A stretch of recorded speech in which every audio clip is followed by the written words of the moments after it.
ഇന്നേ 6/3/2026 സമയം 10 മണി കഴിഞ്ഞ് കേട്ടാ. ഞാനിപ്പോൾ ഇരിക്കുന്ന ശംഖുമുഖത്താണ് കേട്ടാ.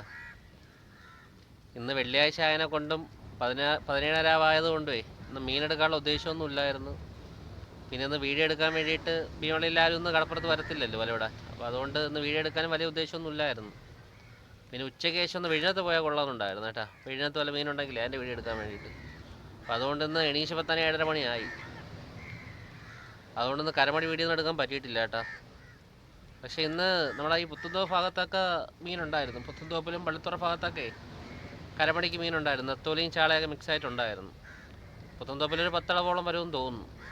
ഞാൻ പോയി കണ്ടില്ല, പറഞ്ഞു കേട്ടതാണ്. പള്ളിത്തുറയിലും അതുപോലെ 5 അളവ് 6 അളവൊക്കെ വെച്ച് വരുമെന്ന് തോന്നുന്നു. അതും ഞാൻ കണ്ടതല്ല, കേട്ടറിവാണ്. ഓരോരുത്തർ മീൻ എടുത്തവർ പറഞ്ഞതാണ് കേട്ടോ. എന്തായാലും ഇന്ന് മീനുണ്ടായിരുന്നു. പിന്നെ ഇപ്പോൾ ഞാൻ ഇവിടെ വന്നിരിക്കുന്ന സമയത്ത് ചെറുതായിട്ട് മീൻ പൊങ്ങി കേട്ടോ. കറുപ്പ് വെച്ച് മീൻ പൊങ്ങി കരയിൽ കൂടെ. ഏകദേശം 2 മാസം കൊണ്ട് ഈ കരമടി വലക്കാർക്കൊന്നും മീൻ കിട്ടാതിരുന്നതാണ് കേട്ടോ. അപ്പോൾ പലരും പറഞ്ഞായിരുന്നു ഈ നോമ്പ് പാതി കഴിഞ്ഞ് കഴിഞ്ഞാൽ മീൻ കിട്ടി തുടങ്ങുമെന്ന്.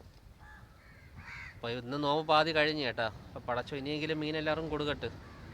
അപ്പോൾ ഇന്നത്തെ വാർത്ത അറിഞ്ഞപ്പോൾ തന്നെ സന്തോഷം. കടലിലൊക്കെ മീനുണ്ടെന്ന് പറഞ്ഞതിന് സന്തോഷം. നെത്തോലിയും ചാളയൊക്കെ ഉണ്ടെന്ന് അറിഞ്ഞതിലേ സന്തോഷമുണ്ട്. കാരണം നാളെ അല്ലെങ്കിൽ കരമടിക്കാർക്കൊക്കെ മീൻ കിട്ടി തുടങ്ങുമല്ലോ. ഇന്ന് തന്നെ ഒരുപാട് പേർക്കൊക്കെ മീൻ കിട്ടിയിട്ടുണ്ട് കേട്ടോ. കരമടിക്കാർക്കൊക്കെ മീൻ കിട്ടിയിട്ടുണ്ട്. അപ്പോൾ അതിലൊക്കെ സന്തോഷമുണ്ട്. കാരണം എത്ര ദിവസമായിട്ടൊരു 100 രൂപ വരുമാനം ഇല്ലാതെയാണ് അവർ തിരിച്ച് പോകുന്നത്. നമ്മളെ യൂട്യൂബ് ചാനലിലേ സ്ഥിരമായിട്ട് നമുക്ക് വീഡിയോ ചെയ്യണം കേട്ടോ. അപ്പോൾ ഇന്ന് വീഡിയോ കിട്ടിയതുമില്ല. അപ്പോൾ അതാണ് ഞാൻ ഇപ്പോൾ ഇന്ന് എൻ്റെ ഓൺ വോയിസ് തന്നെ വീഡിയോ ചെയ്യണത്. അതായത് ഇന്ന് ഉച്ചയ്ക്ക് ശേഷം നമ്മൾ വിഴിഞ്ഞത്ത് പോകും കേട്ടോ. ഞാൻ വിഴിഞ്ഞത്ത് പോയിട്ട് അവിടെ ഉള്ള ഏതെങ്കിലും മീൻ വരുന്നുണ്ടെങ്കിൽ അതിൻ്റെ വീഡിയോ ഒക്കെ ചെയ്യാം. ഇപ്പം ഞാൻ ശംഖുമുഖത്തിരിക്കുകയാണ്. ഇവിടെ നിന്ന് പള്ളിയിലൊക്കെ പോയിട്ടേ നേരെ വിഴിഞ്ഞത്ത് പോയിട്ട് അവിടുത്തെ വീഡിയോ ചെയ്യാം. മീനുണ്ടെങ്കിൽ അതിൻ്റെ വീഡിയോ ചെയ്യാം, ഇല്ലെങ്കിൽ തിരിച്ചു വരാം. പിന്നെ നമ്മളെ ഈ ചാനലിലെ കാണുന്നവർ വീഡിയോ കാണുന്നവർ ഇഷ്ടപ്പെടുമെങ്കിൽ ഒന്ന് സബ്സ്ക്രൈബ്, ലൈക്ക്, കമൻറ്റൊക്കെ തരണേ. കാരണം നിങ്ങൾ സബ്സ്ക്രൈബ് ചെയ്ത് ലൈക്ക് കമൻറ്റൊക്കെ തന്നാലേ ഈ ചാനൽ മുന്നോട്ട് പോകത്തുള്ളൂ. പിന്നെ ഒരു കാര്യത്തിൽ സന്തോഷമുണ്ട് കേട്ടോ. അതായത് ഒന്നും ആവാടുന്നൊരു ചാനലാണ്. ഒരു 3 മാസം കൊണ്ട് ഈ ചാനൽ സബ്സ്ക്രൈബ് ചെയ്യാനും പറ്റി, അല്ല മോണിറ്റൈസ് ചെയ്യാനും പറ്റി. ചെറിയ വരുമാനം വന്ന് തുടങ്ങിയിട്ടുമുണ്ട്. പിന്നെ ഒരുപാട് പേര് കാണുന്നുണ്ടെന്ന് അറിയുന്നത് തന്നെ സന്തോഷമുണ്ട്. ആദ്യമൊക്കെ കുറച്ചുള്ള വ്യൂസേ ഉണ്ടായിരുന്നുള്ളൂ. ഇപ്പോൾ അത്യാവശ്യം ചെറുതായിട്ട് ഈ വ്യൂസൊക്കെ വന്ന് തുടങ്ങിയിട്ടുണ്ട്. അപ്പോൾ അതൊക്കെ തന്നെ ഏറ്റവും വലിയ സന്തോഷമുള്ള കാര്യമാണ് കേട്ടോ. നിങ്ങളെ ഓരോരുത്തരും വീഡിയോ കാണുന്നവരൊക്കെ ഇത് ഷെയർ ചെയ്ത് സബ്സ്ക്രൈബ് ചെയ്ത് ലൈക്ക് കമൻറ്റൊക്കെ തന്നു കഴിഞ്ഞാലേ ഇത് ഒരുപാട് പേരിലൊക്കെ എത്തത്തുള്ളൂ. എങ്കിൽ നമുക്ക് ഒരുപാട് ചലഞ്ചും കാര്യങ്ങളൊക്കെ ആയിട്ട് ഇറങ്ങാം. ഇന്ന് നമ്മളിപ്പോൾ ഈ ചെറിയ കരമടി വീഡിയോസ് അല്ലേ ചെയ്യുന്നത്. നമ്മളിപ്പം ദൂരോട്ടൊക്കെ പോയി വീഡിയോ ചെയ്ത് കേരളം, ഇന്ത്യ, പല രാജ്യങ്ങളൊക്കെ പോയി വീഡിയോ ചെയ്യണമെന്ന് ആഗ്രഹം. അപ്പോൾ അതൊക്കെ നടക്കണമെങ്കിൽ നിങ്ങളുടെ സപ്പോർട്ട് ഉണ്ടാവണം. അപ്പോൾ നിങ്ങളാണെങ്കിൽ ഈ വീഡിയോ കാണുന്ന കൂടെ തന്നെ സബ്സ്ക്രൈബും ചെയ്ത് ലൈക്കും ചെയ്ത് കമൻറ്റ് ചെയ്തൊന്ന് പോകണം. നമ്മളെ ഇന്നുള്ള ഈ യൂട്യൂബർമാരെയൊക്കെ വളർത്തിയതൊക്കെ നിങ്ങൾ തന്നെയാണ് കേട്ടോ. നിങ്ങളുടെ സപ്പോർട്ട് കൊണ്ട് മാത്രമാണ് ഇന്ന് കാണുന്ന യൂട്യൂബർമാരെല്ലാം വളർന്നു വന്നത്.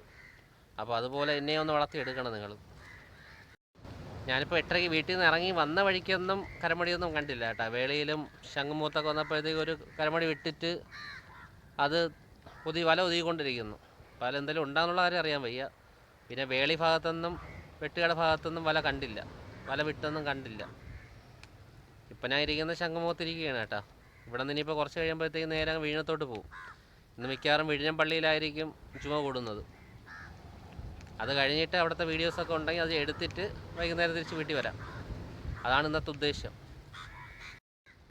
പിന്നെ നമുക്കിപ്പോൾ അറിയാമല്ലോ, ഇറാനും US-ഉം ഇസ്രായേലൊക്കെ ആയിട്ട് യുദ്ധം നടക്കുകയാണ്. യുദ്ധം നടക്കാൻ നേരത്തെ കഷ്ടപ്പെടുന്ന ഒരുപാട് കുട്ടികളും ഒരുപാട് ആൾക്കാരുണ്ട് കേട്ടോ. ഇപ്പം തന്നെ ഇസ്രായേൽ 1000 കടന്ന് വരണം. അപ്പോൾ യുദ്ധം അങ്ങനെ നമുക്ക് പോകുന്നത് നല്ലതല്ല. യുദ്ധം കനക്കുന്നത് നമുക്കത് ദോഷം ചെയ്യും. നമ്മളിപ്പോൾ സുരക്ഷിതരാണെങ്കിൽ പോലും നമുക്കും അത് ഒരുപാട് ദോഷം ചെയ്യും. യുദ്ധം എന്ന് പറയണതേ സാധനത്തിൻ്റെ വിലക്കയറ്റങ്ങളും പല ബുദ്ധിമുട്ടും നമുക്കുണ്ടാവും. അപ്പം യുദ്ധം എത്രയും പെട്ടെന്ന് അവസാനിക്കാൻ വേണ്ടി പ്രാർത്ഥിക്കുക. ഒരുപാട് പേര് ജീവനെ ഭയന്നാണ് ആ നാടുകളിൽ ജീവിക്കുന്നത്. ഇസ്രായേലായാലും ഇറാനായാലും പല ആൾക്കാരും ജീവൻ ഭയന്നാണ് ജീവിക്കുന്നത്. അപ്പോൾ അതുകൊണ്ട് നമുക്ക് ഈ യുദ്ധം എന്ന് പറയുന്നത് നമുക്ക് വേണ്ട. യുദ്ധം അവസാനിക്കാനുള്ള രീതിയിൽ സമാധാന ചർച്ച നടന്നാൽ തീർന്നാൽ മതിയായിരുന്നു. നമുക്കൊന്ന് പ്രാർത്ഥിക്കാം അതിനു വേണ്ടി. യുദ്ധം ചെയ്യുന്നതെന്ന് ഒന്നിനൊരു പരിഹാരമൊന്നും ആവത്തില്ല. കാരണം ഒരു നാട് നശിക്കും, കുറേ ജനങ്ങൾ നശിക്കും, സമ്പദ് വ്യവസ്ഥ നശിക്കും. ഇതല്ലാത്ത രീതിയിൽ യുദ്ധം കൊണ്ട് ഒരു നേട്ടം നമുക്ക് ഉണ്ടാകത്തില്ല, ആർക്കും ഉണ്ടാകത്തില്ല. അതുകൊണ്ട് ഈ യുദ്ധം അവസാനിക്കാൻ വേണ്ടി പ്രാർത്ഥിക്കണം. കാരണം നമുക്കിപ്പോൾ നേരിട്ട് നമുക്കൊരു ബുദ്ധിമുട്ടില്ലെങ്കിൽ പോലും നമുക്ക് ഈ യുദ്ധം ബുദ്ധിമുട്ടുണ്ടാക്കും. കാരണം എണ്ണ വില കൂടും, നമുക്ക് സാധനങ്ങളുടെ വില കൂടും, കയറ്റുമതി ഇറക്കുമതിയൊന്നും ഉണ്ടാകത്തില്ലല്ലോ. അപ്പോൾ അതുകൊണ്ട് നമുക്കും അത് ബാധകമായിട്ട് വരും. പിന്നെ അത് നമുക്ക് പിന്നെയും സഹിക്കാം, നമുക്ക് അത് സഹിക്കാമെന്ന് പറയാം. പക്ഷേ ഓരോ കുഞ്ഞുങ്ങൾ കിടന്ന് അനുഭവിക്കുന്ന കാര്യം എന്നാലോചിച്ച് നോക്കിയാണ്. ഓരോ കുഞ്ഞുങ്ങളും ഓരോരുത്തരും മരണഭയത്തിൽ പേടിച്ച് ജീവിക്കുന്നതൊക്കെ ആലോചിച്ച് നോക്കിയാണ്. പിന്നെ ഇസ്രായേൽ സൈന്യമായാലും US സൈന്യമായാലും ഇറാൻ്റെ സൈന്യമായാലും മനുഷ്യരല്ലേ, പോകുന്നത് ഒരേ ജീവനല്ലേ പോകുന്നത്. അപ്പോൾ അതുകൊണ്ട് നമ്മൾ യുദ്ധം വേണ്ട. അപ്പോൾ യുദ്ധം അവസാനിക്കാൻ വേണ്ടിയിട്ടൊന്ന് പ്രാർത്ഥിക്കണം. ഒന്ന് പള്ളിയിലൊക്കെ പോയിട്ട് വെടിഞ്ഞത്തൊക്കെ ഒന്ന് പോയിട്ട് വരാം കേട്ടോ. വെടിഞ്ഞത്ത് പോയിട്ട് നല്ല വീഡിയോസൊക്കെ കിട്ടണമെങ്കിൽ നമുക്കെടുത്ത് യൂട്യൂബിൽ അപ്ലോഡ് ചെയ്യാം.